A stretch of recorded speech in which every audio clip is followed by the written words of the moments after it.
Good morning, good evening, जो जिस time पर हो देख रहे हो। मैं व्यास कुनी गुप्ता आज आप लोगों के लिए फिजिक्स में एक ऐसा टॉपिक लेके आए हैं जो आप उसको जानते तो हैं पर उसका कारण नहीं जानते हैं कि आखिर ऐसा क्यों होता है। वो टॉपिक है, फिजिक्स से है कि जो कमरे बनाए जाते हैं तो कमरों में रोशनदान और खिड़की क्यों लगाई जाती है। तो आज हम उसको बताएंगे फिजिक्स की भाषा में, यानी कि कमरों में रोशनदान और खिड़की जो बनाई जाती है तो क्यों बनाई जाती है। टॉपिक है आज मेरा यही कि कमरों में रोशनदान और खिड़की क्यों बनाई जाती है।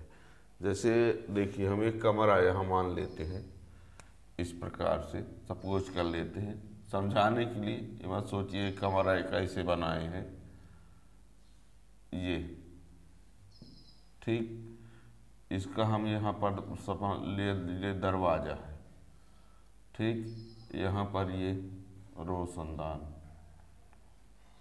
ये है रोशनदान, ये मान लो यहाँ पर इसकी खिड़की समझ लीजिए, ठीक। ये आप लोगों को बता दें, रोशनदान प्रायः दीवार की जितनी ऊंचाई होती है वो 2/3 के ऊपर, 2/3 ऊंचाई के ऊपर ही बने होते हैं, है ना।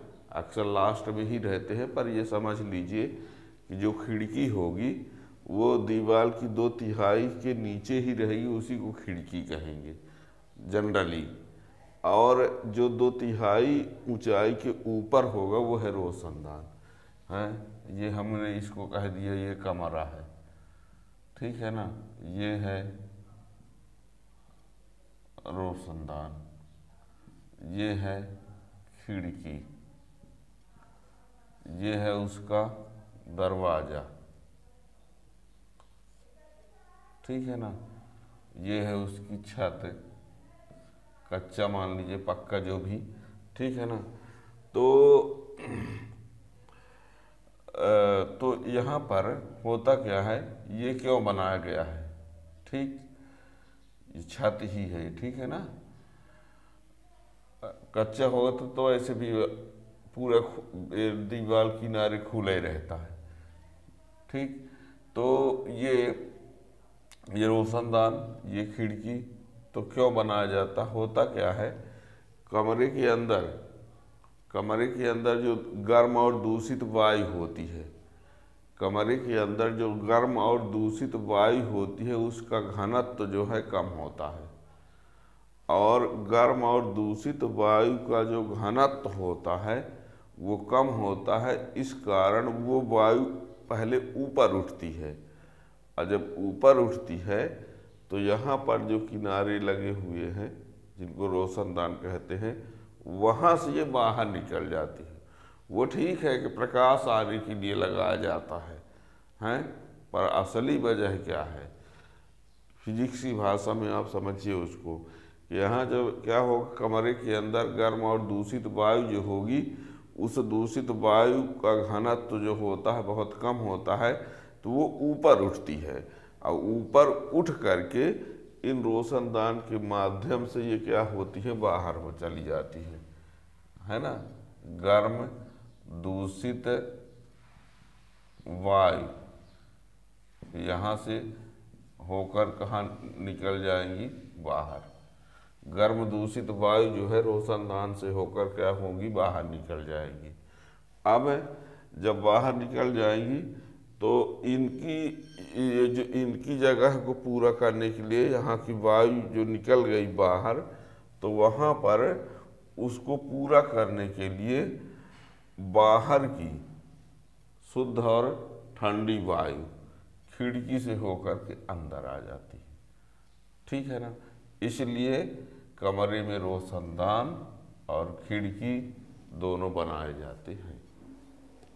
बात समझ में आ गई, क्या कहा हमने ये सबसे पहले तो हमने कहा कि एक कमरा है, कमरे में ये जो है रोशनदान 2/3 दीवार के ऊपर ही होते हैं और खिड़की जो है 2/3 दीवार के नीचे, आधी दीवार के नीचे में, पर 2/3 दीवार के नीचे जो है वो खिड़की है और 2/3 के ऊपर जो होगा वो रोशनदान।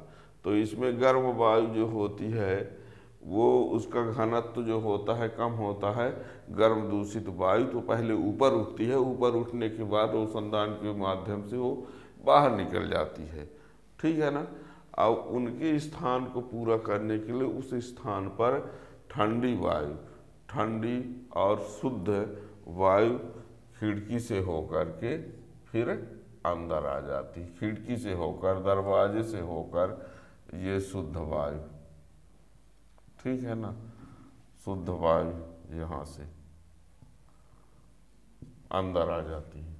अब आप ये कहेंगे कि मान लीजिए रोशनदान ना हो तो खिड़की से निकल जानी चाहिए, तो होता क्या है कि खिड़की जो है जो 2/3 से नीचे है तो वो उसको तो खिड़की बोलेंगे, और जो गर्म वायु है पहले ऊपर उठती है तो और ऊपर जाएगी और ऊपर जाएगी, है ना।